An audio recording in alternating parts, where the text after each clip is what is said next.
Analyse du 3 novembre. Bon, on a cassé l'order bloc qu'on a marqué hier. Donc, il faut être prudent. On a une structure baissière à court terme. Ça, c'est OB en daily. Ensuite, il y a la liquidité qui se trouve là ici. La liquidité qui se trouve là ici. Et la liquidité qui se trouve au-dessus. Donc, c'est les niveaux à surveiller par rapport à Bitcoin. Ça, et on va laisser celui-là.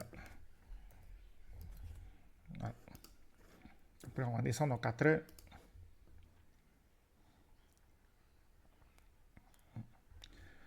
Bon, pour le moment, on a une structure baissière avec des creux, des sommets et des creux de plus en plus bas.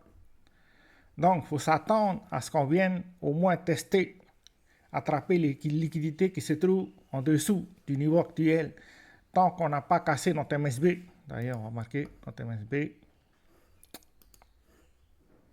Là, ici. Tant que le marché n'arrive pas à repasser au-dessus de ce niveau-là, ben, la structure reste baissière. Ben, si la structure reste baissière, il faut s'attendre à venir tester les niveaux du bas, probablement attraper la liquidité avant de reprendre une structure haussière. Donc, il faut faire attention à ce type de scénario. Maintenant, si on veut reprendre soit un range ou bien soit une structure haussière, ben, il faut au minimum retourner au-dessus de ce niveau-là. Ensuite, passer du temps au-dessus à consolider avant de reprendre notre structure haussière. Mais bon, on peut voir que normalement, le samedi soir, on ne devait pas avoir de la volatilité. On peut voir que le marché commence déjà à prédire l'élection de mardi. Pour l'instant, c'est toujours Trump qui est en tête. Mais bon, il vaut mieux rester prudent. Bon, bien sûr, tout ce qui se passe en dessous, il faut surveiller le niveau des 60 000. Sous ce niveau-là.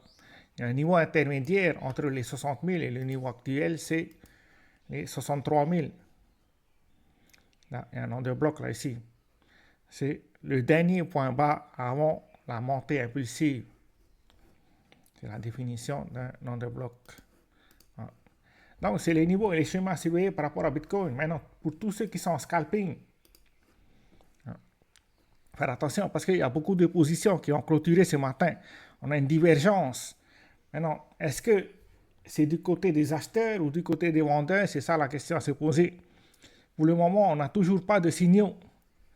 Il y a des divergences sur la liquidité de la part des acheteurs, que ça soit en contrat spot et en contrat futur, mais toujours pas de position ouverte. Donc, on ne peut toujours pas prévoir dans quelle direction le marché va continuer. Voilà, ça, c'est pour tous ceux qui sont en scalping. Mais bon, même ce matin, il y avait un trade intéressant parce qu'on a une montée impulsive. D'ailleurs, c'est ce qu'on va faire là maintenant.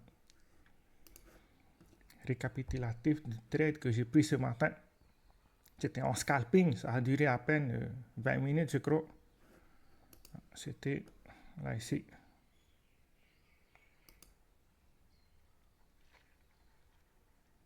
Bon, merci, voir ton internet. Là, on peut voir le gap que le marché a laissé à ce niveau-là. Donc, c'était fort probable que le marché revienne combler le gap. C'est ce qu'on a fait là ici. Ensuite, on peut voir l'order bloc que le marché a fait à ce niveau-là avant de commencer notre montée impulsive. Ça, c'est l'OB et ça, c'est notre gap.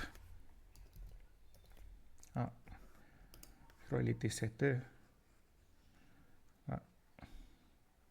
C'était 6h50 à peu près. Normalement, un order bloc doit tenir. Et puis, le marché a tendance à combler les gaps. Donc, je m'attendais à ce que le marché revienne tester ce niveau-là. On est venu tester une première fois, mais on n'a pas réussi à casser. Mais je suis entré directement à la clôture de la bougie blanche. avant de prendre mes profits là ici. C'est-à-dire à l'order bloc qui se trouve au-dessus, à ce niveau-là. Ça, c'était le trade de ce matin. Voilà. C'est tout ce qu'on a pour aujourd'hui. Ciao, ciao.